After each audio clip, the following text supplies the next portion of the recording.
پاکستان تحریک انصاف کی حکومت کو آ کے درست کرنا پڑا. سب سے پہلے آئی پی پی ری نیگوشیشن, مہنگے بجلی کے جو گھر لگائے انہوں نے, ان سے ہم نے آ کے دوبارہ ان کے سودے کھولے اور ان کا پروفٹ ریٹ کم کیا, اور کئی 100 ارب روپے کا اب اس سے پاکستان کو فائدہ ہوئے گا. کارگل کمپنی نے انہی کے دور میں $1 ارب کا ایوارڈ دیا, وہ پاکستان کو ادا کرنا تھا, وہ ہم نے ختم کروایا, ہم نے وہ کیس لڑا اور وہ ہم نے ختم کرایا.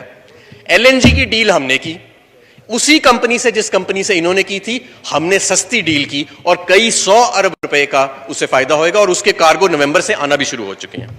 ایکسپورٹ, جناب اسپیکر, جو سب سے بڑی دشمنی پچھلی حکومت نے اس ملک کے ساتھ کی وہ ایکسپورٹ کے اوپر کی.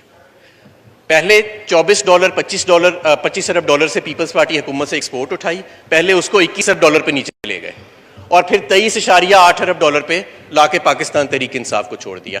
یعنی کہ 13% جی ڈی پی سے 8% جی ڈی پی پہ ایکسپورٹ جو ہے وہ کم ہو کے آ گئی.